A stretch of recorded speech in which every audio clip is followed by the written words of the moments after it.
Good morning. Welcome to my channel Amrita learning hub. मेरा आज का विषय है समसामयिक भारत और शिक्षा। मेरा टॉपिक है राष्ट्रीय शिक्षा नीति 1986। राष्ट्रीय शिक्षा नीति 1986। तो आज का टॉपिक स्टार्ट करते हैं। भारत सरकार ने राष्ट्र की समृद्धि में शिक्षा के महत्व को स्वीकार करते हुए इसके विकास पर विशेष ध्यान दिया तथा अनेक आयोग और समितियों का गठन किया। विश्वविद्यालय शिक्षा में सुधार हेतु विश्वविद्यालय शिक्षा आयोग या राधाकृष्णन आयोग और माध्यमिक शिक्षा के लिए माध्यमिक शिक्षा आयोग 1952-53 प्रमुख थे। ये दोनों ही आयोग एकांकी थे। अतः सरकार ने शिक्षा के सभी पहलुओं पर ध्यान देने के लिए 1964 में शिक्षा आयोग का गठन किया। शिक्षा आयोग ने 1966 में अपनी रिपोर्ट सरकार के समक्ष प्रस्तुत की तथा राष्ट्रीय शिक्षा नीति की आवश्यकताओं पर बल दिया। शिक्षा आयोग के प्रतिवेदन में दी गई सुझाव के आधार पर 1967 में भारत सरकार ने राष्ट्रीय शिक्षा नीति की रूपरेखा तैयार कर एक संसदीय समिति को इसका कार्य सौंपा। इस समिति के प्रतिवेदन के आधार पर भारत सरकार ने 1968 की शिक्षा नीति की घोषणा की। राष्ट्रीय शिक्षा नीति 1968 की असफलता के बाद देश भर में 1952 से लेकर 1983 तक की शिक्षा व्यवस्था के उपलब्धियों एवं असफलताओं का वर्णन किया जाने लगा। तब केंद्रीय सरकार ने इन सुझावों के आधार पर एक नई शिक्षा नीति की घोषणा की और इसे मई 1986 में पास कराया गया। इसे हम राष्ट्रीय शिक्षा नीति 1986 के नाम से जानते हैं। इस शिक्षा नीति की घोषणा के कुछ माह बाद इसकी कार्य योजना प्रकाशित की गई। यह भारत की एकमात्र ऐसी शिक्षा नीति है जिसमें इसके नीति के साथ साथ उसके कार्यान्वयन पर भी बल दिया गया। इस शिक्षा नीति में दस्तावेज को 12 भागों में बांटा गया, जिनमें कुछ प्रमुख निम्न हैं। विभिन्न आयु वर्ग में शिक्षा का स्तर। पहला, पूर्व बाल्यकाल देखभाल व शिक्षा। शिक्षा की इस राष्ट्रीय नीति में शिशु के विकास पर सर्वाधिक बल दिया गया। शिशु के आहार, स्वास्थ्य तथा सामाजिक, मानसिक, शारीरिक एवं नैतिक व भावनात्मक विकास पर बल देते हुए बाल विकास कार्यक्रम चलाया गया। दूसरा, प्राथमिक या मौलिक शिक्षा। इस शिक्षा नीति में 14 वर्ष तक की आयु के बच्चों का अधिक से अधिक नामांकन तथा नियमित शिक्षा पर बल दिया गया।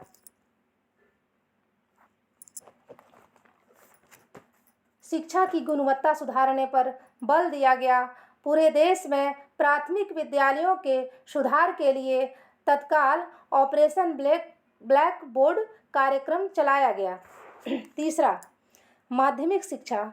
राष्ट्रीय शिक्षा नीति 1986 में माध्यमिक शिक्षा के प्रसार व सुधार के लिए देश के विभिन्न भागों में नवोदय विद्यालयों की स्थापना की गई। माध्यमिक शिक्षा से वंचित वर्ग तथा क्षेत्र के लिए व्यापक स्तर पर नए विद्यालय खोले गए। दूसरा, उच्च शिक्षा। इस शिक्षा नीति में उच्च शिक्षा के लिए निम्न कार्य किए गए। पहला, एक बड़ी संख्या में कॉलेजों का विकास तथा विश्वविद्यालयों के कुछ चुने हुए विभागों को महत्व दिया गया। दूसरा, उच्च शिक्षा के लिए न्यूनतम आवश्यक सुविधाओं की व्यवस्था की गई तथा विशेषज्ञता संबंधी मांगों को प्रभावी ढंग से पूरा किया गया। तीसरा, उच्च शिक्षा के लिए क्षमता के अनुसार प्रवेश को नियमित किया गया।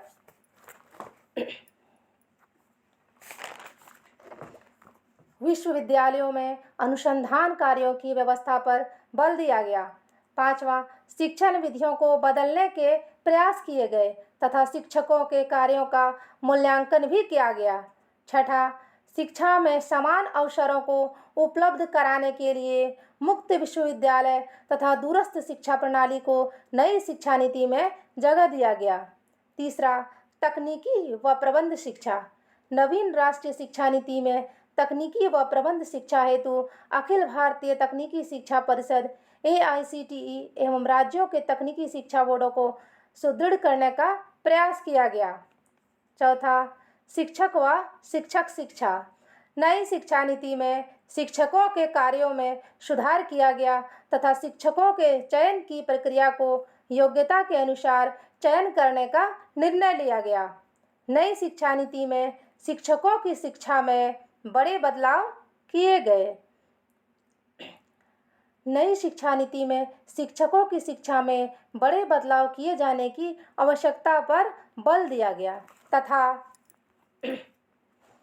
इनकी आवश्यकताओं को ध्यान में रखते हुए जिला शिक्षा व प्रशिक्षण संस्थान diet district institute of education and training की स्थापना की गई। राष्ट्रीय अध्यापक शिक्षा परिषद एनसीटीई को मान्यता देने का अधिकार दिया गया तथा उनके लिए आवश्यक साधन भी उपलब्ध कराए गए। राष्ट्रीय अध्यापक शिक्षा परिषद एनसीटीई को मान्यता देने का अधिकार दिया गया तथा उसके लिए आवश्यक साधन भी उपलब्ध कराए गए। पांचवा, शिक्षा का प्रबंध। राष्ट्रीय स्तर पर शैक्षिक नियोजन तथा प्रबंध के लिए central advisory board of education की स्थापना करने पर विचार किया गया। अब नई शिक्षा नीति के लिए कार्य योजना। नई शिक्षा नीति 1986 के लिए कार्य योजना के बारे में हम जानेंगे। राष्ट्रीय शिक्षा नीति का प्रकाशन मई 1986 में किया गया तथा इसके 6 महीने बाद नवंबर 1986 में इस शिक्षा योजना को लागू करने के लिए दस्तावेज कार्य योजना प्लान ऑफ एक्शन प्रकाशित किया गया। पहला, नई शिक्षा नीति में माध्यमिक शिक्षा हेतु कार्य योजना। आर्थिक स्थिति कमजोर होने पर भी प्रतिभावान बालकों की शैक्षिक प्रगति में तेजी लाने का प्रयास करना। राष्ट्रीय शिक्षा नीति में माध्यमिक स्तर पर व्यावसायिक शिक्षा का एक ऐसा व्यवस्थित कार्यक्रम बनाया गया जो छात्रों की शिक्षा पूरी होने पर उन्हें आत्मनिर्भर बनाने का कार्य करे। तीसरा, व्यावसायिक शिक्षा संस्थाओं के निर्माण का कार्य सरकार तथा निजी सेवा कर्मियों को सौंपा गया। चौथा, माध्यमिक स्तर पर कक्षा 10 के लिए एक समान पाठ्यक्रम बनाया गया।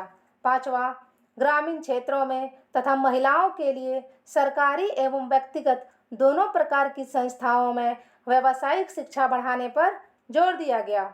छठा, माध्यमिक शिक्षा का पाठ्यक्रम ऐसा किया गया कि छात्र विज्ञान, सामाजिक विज्ञान तथा मानविकी के क्षेत्र में अपनी प्रतिभा का पूर्ण विकास करें।